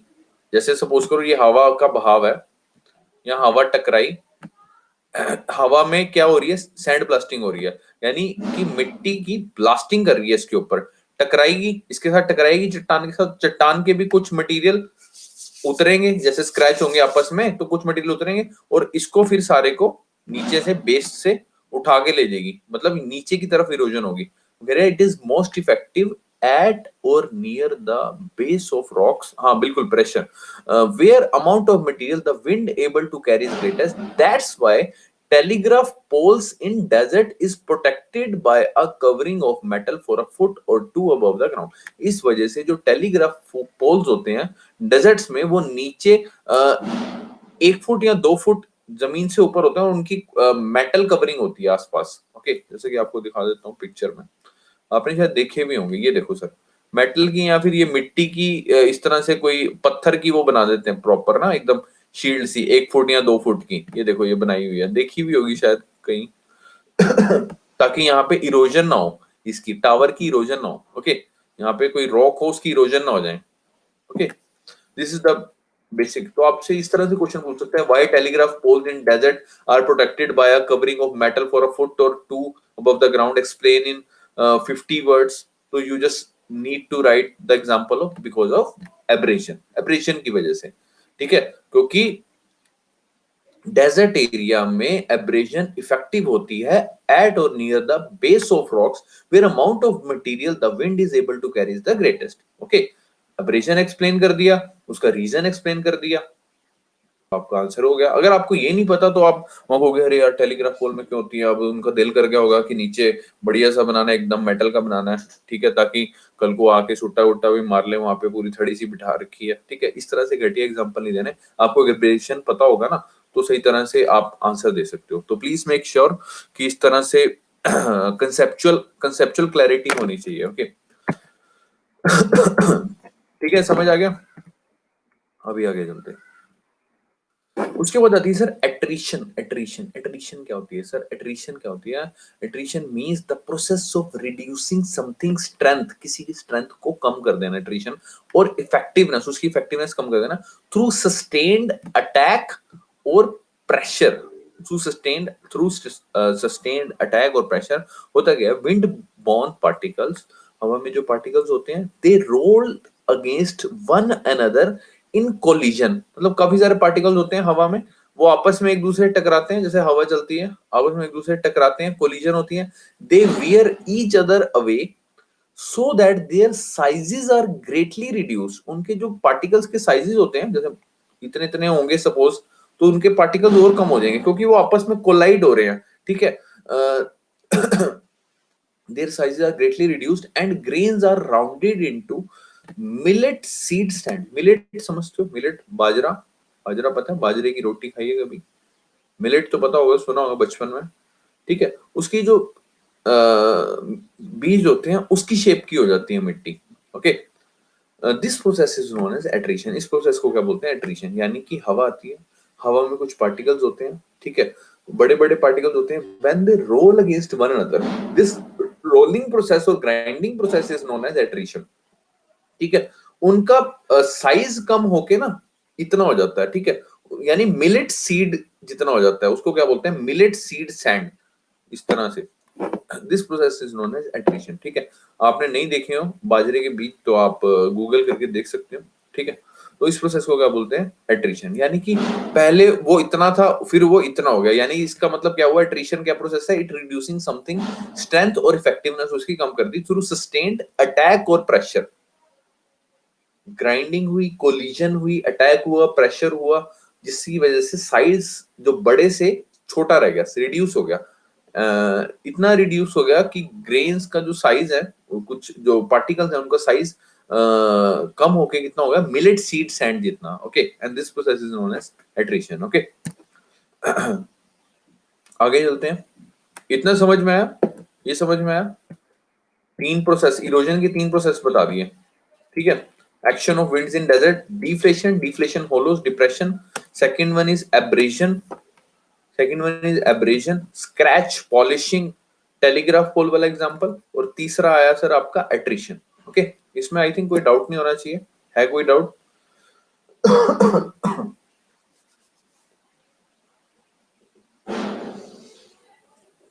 कोई डाउट? सर जी बारिश हो रही है, आवाज आ रही है बारिश होने की? मतलब मुझसे पूछ रहे हो बारिश हो रही है? हमारे यहाँ नहीं हो रही बारिश। मतलब आपके वहां बारिश होगी तो मुझे कैसे आवाज आएगी? मतलब क्या ये क्वेश्चन पूछने का क्या तुक बनता है? मतलब आवाज सपोज करो 1% मान लो नहीं आ रही तो क्या होगा, और अगर आ रही है तो क्या होगा? मतलब क्या यार, दो सुबह वो क्या सूंघते सूंघते हो गया कुछ, वो अगरबत्ती सूंघते हो क्या? क्या सूंघते हो भाई? शंख पुष्पी? लो देवी जी, कैसे घटिया वाहियात सवाल, मतलब टाइम पास, इतना गंदा टाइम पास भेजा फ्रेंड। यार आओ यार इधर, कुछ समझदारी वाली बातें करें। मतलब मतलब बैठे हैं, अरे कुछ लिखती हूँ, है क्या लिखूं? हाँ सर से पूछती हूँ बारिश की आवाज आ रही है क्या? अरे भाई क्या करती हो भाई देवी जी? एग्जामिनर ना माचिस की तीली लगा के उंगली के ऊपर कहेगा रखो, इसके ऊपर रखो, आधे घंटे तक इस तरह के सवाल पूछे तो आपने, वो पूरी माचिस की डब्बी खत्म कर देना, उंगली ऊपर रखना। ऑफलाइन क्लास होती तो मैं माचिस ले आता और इसको कहता है कि सारी तीलियां खत्म करके ऐसे उंगली लगा के रखनी है। इतना इतना घटिया सवाल पूछने की जरूरत कैसे हुई? हाँ जो यार इधर इधर, क्या यार?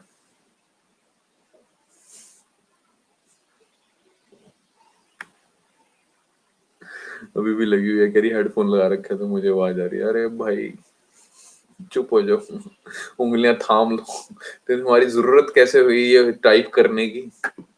उंगलियां तुम्हारी मुड़ क्यों नहीं गई? आ जाओ यार इधर, आ जाओ आ जाओ आ जाओ। नया साल है यार, क्यों क्यों क्यों चाहते हो मुझसे इस तरह के? आ जाओ आ जाओ आ जाओ। Land forms of wind erosion in desserts, वो कहते हैं लैंड फॉर्म्स क्योंकि विंड इरोजन की वजह से बनती है डेजर्ट्स में, ठीक है। यानी कि विंड इरोजन में हमने तीनों चीजें पढ़ी आपकी, डिफ्लेशन, एब्रेशन और जो तीसरी है आपकी एट्रिशन। वैसे डिफ्लेशन, एब्रेशन और एट्रिशन की वजह से जो लैंडफॉर्म्स बन रही हैं उसके बारे में पढ़ेंगे। पहले तो हमने पढ़ा डिफ्लेशन क्या होती है, होलोज बन जाते हैं। एब्रेशन में स्क्रैचिंग और पॉलिशिंग होती है। एट्रिशन में साइज रिड्यूस हो जाता है। ओके, तो तीनों की वजह से जो लैंडफॉर्म्स बनती हैं वो किस तरह की बनती हैं, तीनों का मिलके मतलब। ओके, तो वो डिस्कस करेंगे। तो करें डिस्कस। तो अच्छा यार, पहले मेरे को ये बताओ कि कल तुम्हारी कितने बजे क्लास है यार? आज तो बहुत ज्यादा टाइम लगवा दिया यार तुमने, गलत बात है यार, ऐसे मत किया करो। मैं 1 घंटे पहले का बैठा हुआ था। कल क्लास नहीं है, कल सुबह फिर हम लोग, अच्छा ओके, कल फिर हम सुबह टाइम से लेंगे हाँ क्लास। चलो ठीक है, कल क्लास लेंगे time. Anyways come to the topic. तो पहली आई आती है सर। ठीक है बस बस, अरे बता देंगे टेंशन मत लो, बस टाइम से लेंगे। वैसे होती नहीं थी, आज ही ले लो, चलो कोई नहीं, एनीवेज। तो रॉक पेडेस्टल्स और मशरूम रॉक्स, नाम से क्लियर हो रहा है मशरूम रॉक कैसी होगी, मशरूम जैसी होगी। अभी बताया था, कुछ अमीर बच्चों ने बताया था कि वो मशरूम खाते हैं। मशरूम बहुत ही महंगी सब्जी है, मशरूम खाना चाहिए, वैसे जिंक होता है उसमें, आपको पता हो।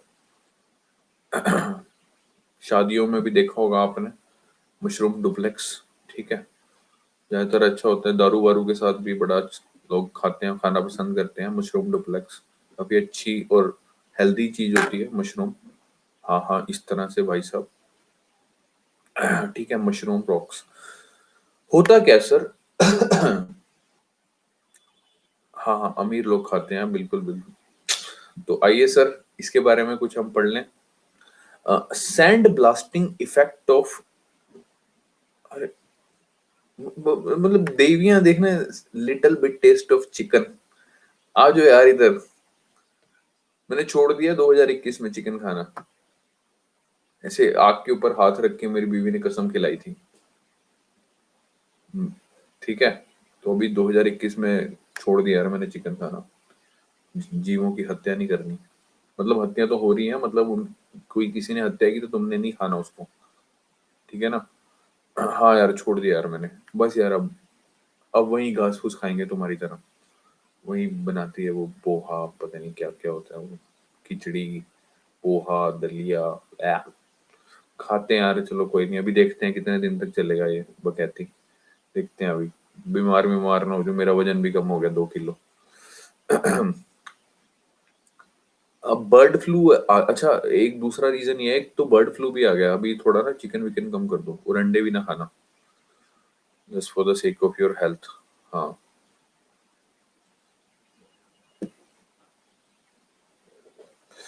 तो आ जाओ, अच्छा रॉक पेडेस्टल और मशरूम रॉक के बारे में पढ़ते हैं। Sand blasting effect of sand blasting effect of winds wear back the softer layers, which led to the irregular edge formed, grooves and hollows cut in rock surfaces, which led to form the rock pedestals, and further erosion near their bases, undercutting at the base of rocks. See rock है ना, इसके base में erosion हो रही है, ठीक है, वो बहुत ज्यादा इरोजन होगी जब बेस में, तो वो क्या बन जाएगी, मशरूम रॉक। दोबारा पढ़ेंगे क्या है, पहले आप डायग्राम देख लो, थोड़ा सा क्लैरिटी आ जाएगी। ये है सर मशरूम रॉक, वो कह रहा है इसके बेस में इरोजन हो रही है, यानी हवा, ये पहले रॉक ऐसे थी, ये ऐसे थी, जैसे कि मैंने आपको बताया ना कि डेजर्ट्स एरिया में क्या होती है, बेस पे इरोजन होते हैं, दैट्स व्हाई टेलीग्राफ पोल्स जो नीचे की तरफ मेटल से होते हैं, ठीक है। देखो समझ में आया ना कहाँ से लिंकेज जोड़ी हमने, तो इस वजह से ये मशरूम रॉक फॉर्मेशन होती है, जैसे कि आप देख सकते हो। रॉक पेडेस्टल्स, और जिसको मशरूम रॉक्स भी बोलते हैं, with sand blasting effect. Sand blasting effect मैंने आपको बताया, किसी भी चीज को स्क्रैचिंग और पॉलिशिंग करना, मतलब उसमें कुछ सॉलिड मटेरियल से आपस में मिलान करवाना। तो वो कैसे मिलान होता है, जब आपकी हवा में कुछ मटेरियल्स होते हैं और वो ऑलरेडी रॉक के साथ टकराते हैं, तो उसकी स्क्रैचिंग होती है, पॉलिशिंग होती है, और वो धीरे धीरे क्या होती है, इरोड हो जाती है। इस प्रोसेस को क्या बोलते हैं, sand blasting. Okay. sand blasting effect of winds wears back the softer layer, which led to the irregular edge, यानी कि इस तरह से irregular edge बन जाती है, इस तरह से। ओके, इस तरह से irregular edge बन जाती है।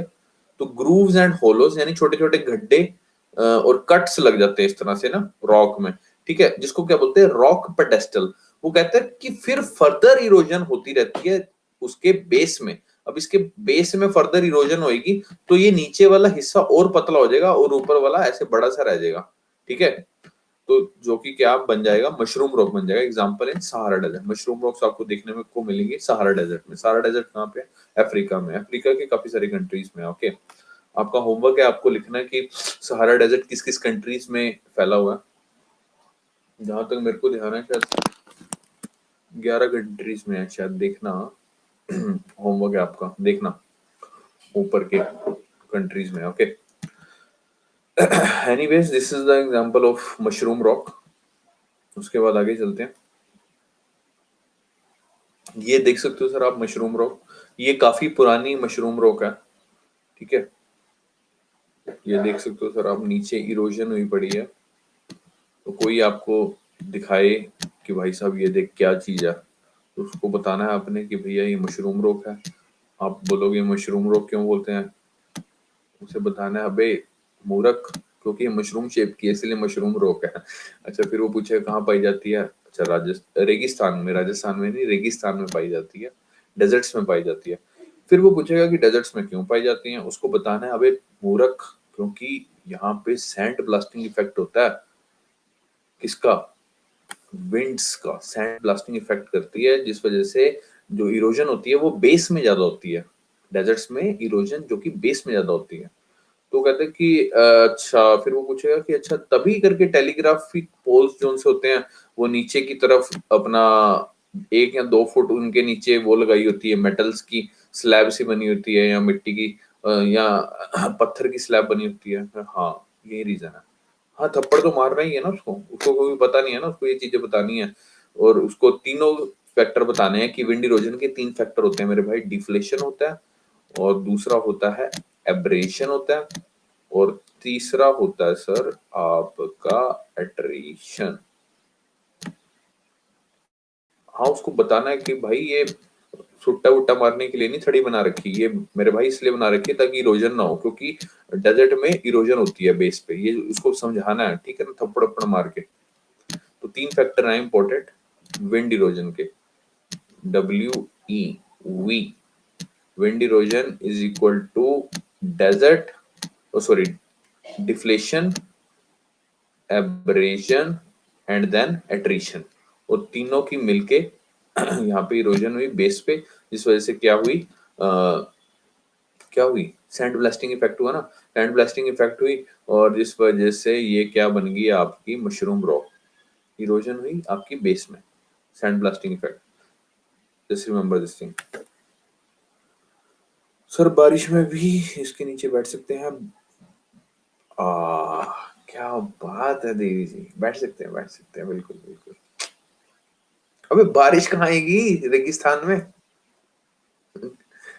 इरेगुलर पीरियड कभी कभी आती है ना, ओकेजनल आती है, ओकेजनल रेनफ्लो, ठीक है ना, ओकेजनल आते हैं। हम बैठे रहना, कभी तो आएगी बारिश, जिस दिन आएगी, यस। आज मतलब पूरा हुआ मेरा सपना, मशरूम रोक के नीचे बैठेंगे।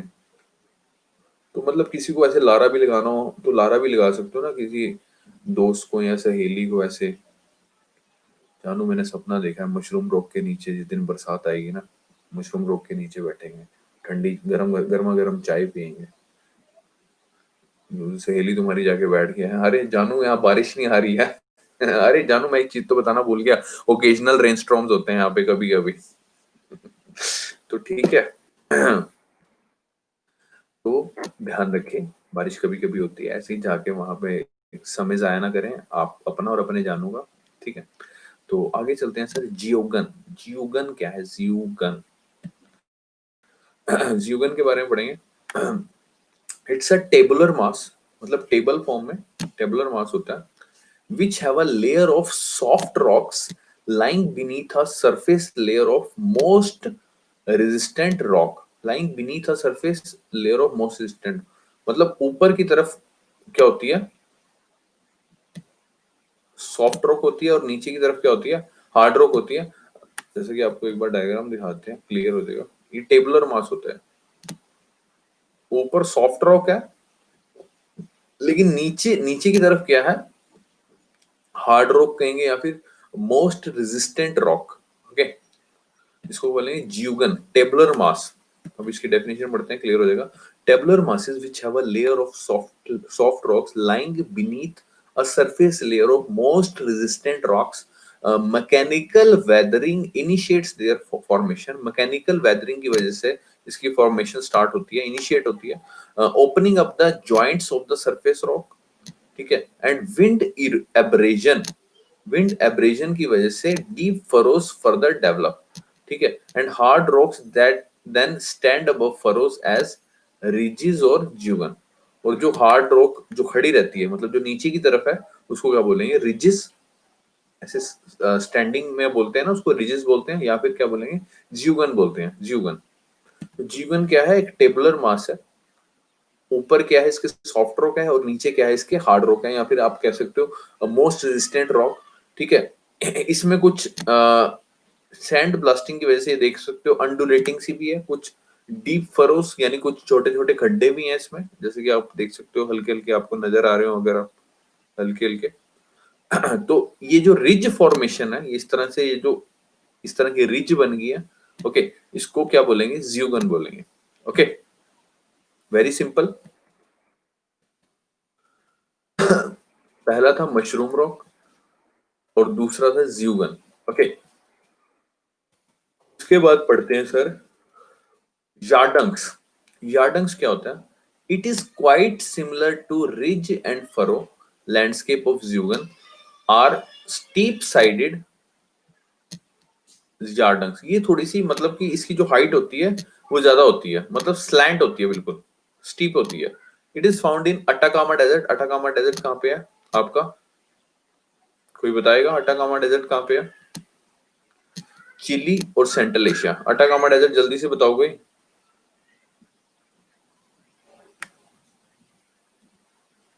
Very good, Peru.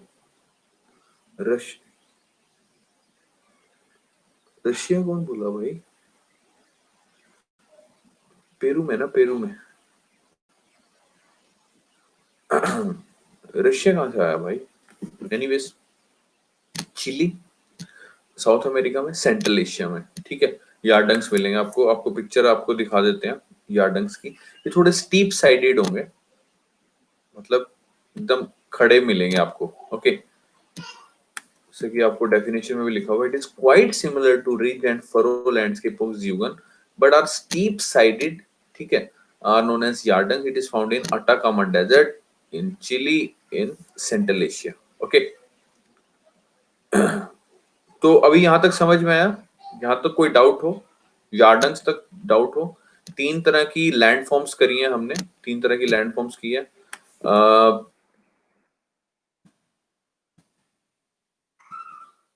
दोबारा से एक बार देख लेते हैं। पहली मशरूम रॉक की है हमने। ओके, रॉक पेडेस्टल्स बोलते हैं जिसको, मशरूम रॉक्स भी बोलते हैं।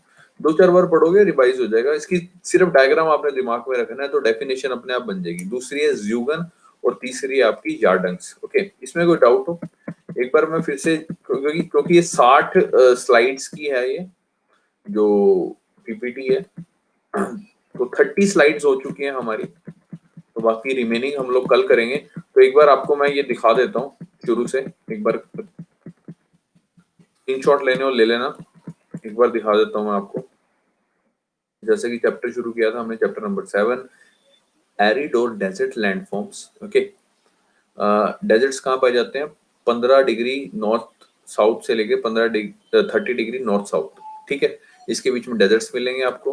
Basically 1/5 of the world land is desert. Desert तीन तरह के होते हैं, रॉकी, सैंडी, स्टोनी। ठीक है, एब्सोल्यूट बैरन और जहाँ पे बिल्कुल भी कुछ नहीं उगता उसको ट्रू डेजर्ट बोलते हैं। डेजर्ट में आपको ड्राइनेस मिलेगी, एरिडिटी मिलेगी। कॉन्टिनेंट के इंटीरियर्स में भी डेजर्ट मिलेंगे, for example Gobi desert, Turkestan desert and Taklamakan desert. Okay, these are the deserts जो कि वेस्टर्न कॉन्टिनेंट्स पे आपको दिख रहे हैं। Okay, deserts lie also in the trade wind belt, जहाँ पे ट्रेड विंड ब्लो करती है तो ट्रेड विंड बेल्ट बोलते हैं। It is also known as trade wind desert और tropical hot desert. Desert lie in the western continents. इट इज bathed by the cold current. Okay, cold current का जो कि डेसिकेटिंग इफेक्ट होता है, डेसिकेटिंग बोले तो ड्राई कर देना। Okay, so that the moisture not easily condensed into precipitation. Cold current brings the temperature down and creates the desiccating effect. ठीक है, यहाँ पे नोट करने वाली बात यह है that most of the cold current found in the western margin of the continents in lower latitude which is associated with desert landforms. Okay, क्या दोबारा से स्लाइड दोबारा से ही तो दिखा रहा हूँ भाई, पहले से ही तो दिखा रहा हूँ मेरे भाई। अब जल्दी लो यार फटाफट स्क्रीनशॉट। हाँ,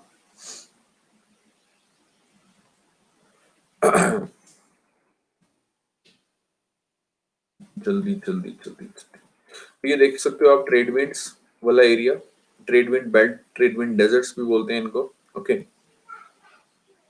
ये आपका कोल्ड करंट वार्म करंट आपका होमवर्क है। कोल्ड करंट वार्म करंट के बारे में डायग्राम बनाना है आपने और जस्ट सिंपली जॉट डाउन करने हैं कौन सा करंट कहाँ पे है, उनके नाम याद रखने हैं। ओके, ये छोटा सा होमवर्क है आपका। उसके बाद 5 अलग-अलग तरह के डेजर्ट बताए हैं, रॉकी डेजर्ट और जिसको हमारा डेजर्ट बोलते हैं, ये देख सकते हैं यहाँ पे रॉक्स हैं, ठीक है। दूसरा है आपका रेग और स्टोनी डेजर्ट, छोटे-छोटे स्टोन्स मिलेंगे, एंगुलर पेबल्स मिलेंगे, ग्रेवल्स मिलेंगे, उसको रेग बोलते हैं। उसके बाद पढ़ा हमने अर्ग का मतलब होता है सी ऑफ सैंड, जहाँ पे wind deposits the vast stretches of the undulating sand dunes in the heart of desert, example Namib desert which is in Namibia, it's is the world tallest sand dunes. Okay, ये देख सकते हो sir आप sand dunes.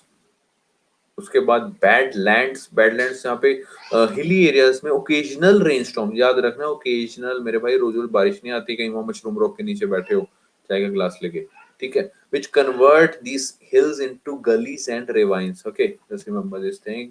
उसके बाद देख सकते हो गलीज रेवाइंस। उसके बाद आया mountain deserts found on highlands पे, ऊंचाई पे, जैसे कि प्लेट्यू पे या माउंटेन रेंजेस पे, ठीक है।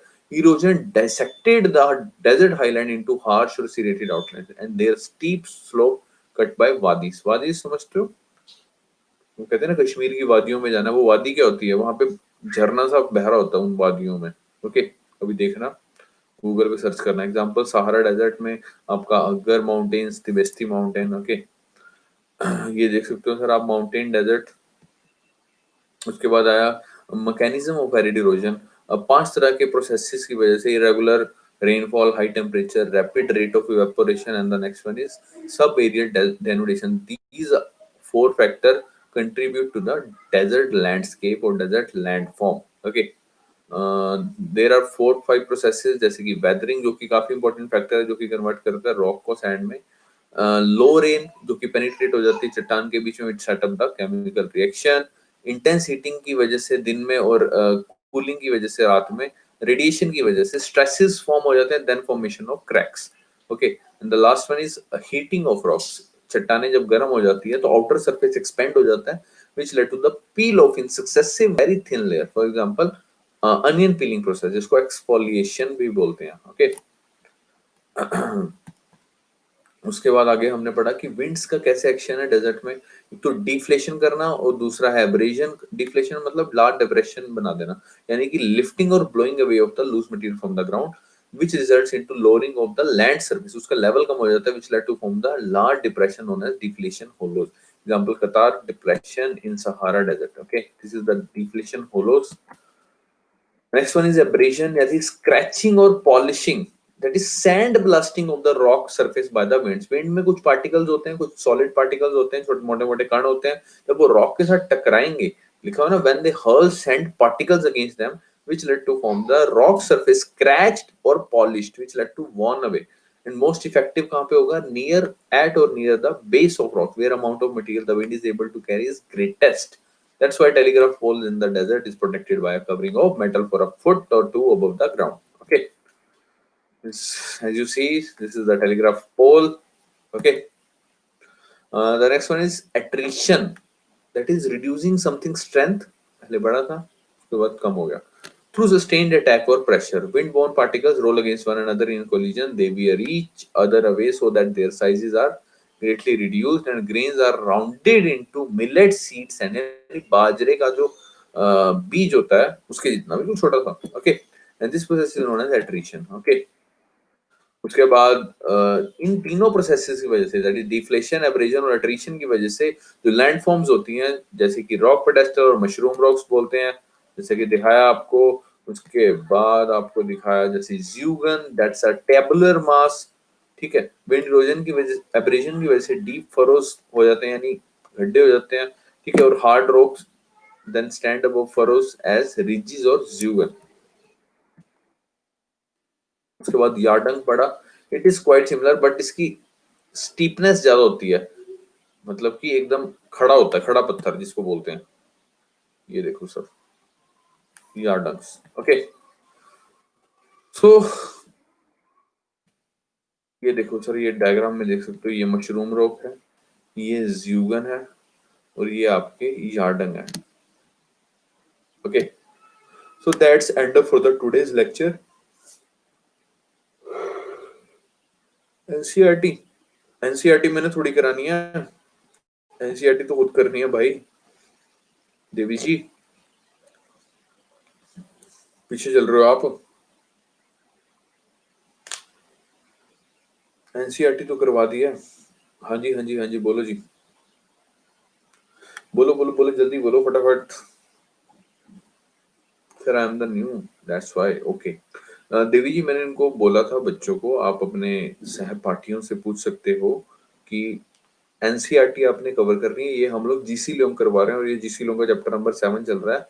तो मैंने कहा था कि एनसीईआरटी अगर नहीं की है, जीसी लोग पढ़ने से पहले आपको एनसीईआरटी कवर करनी है। एनसीईआरटी कवर कर लोगे तो ये बुक पढ़नी थोड़ी सी आसान हो जाएगी, ओके।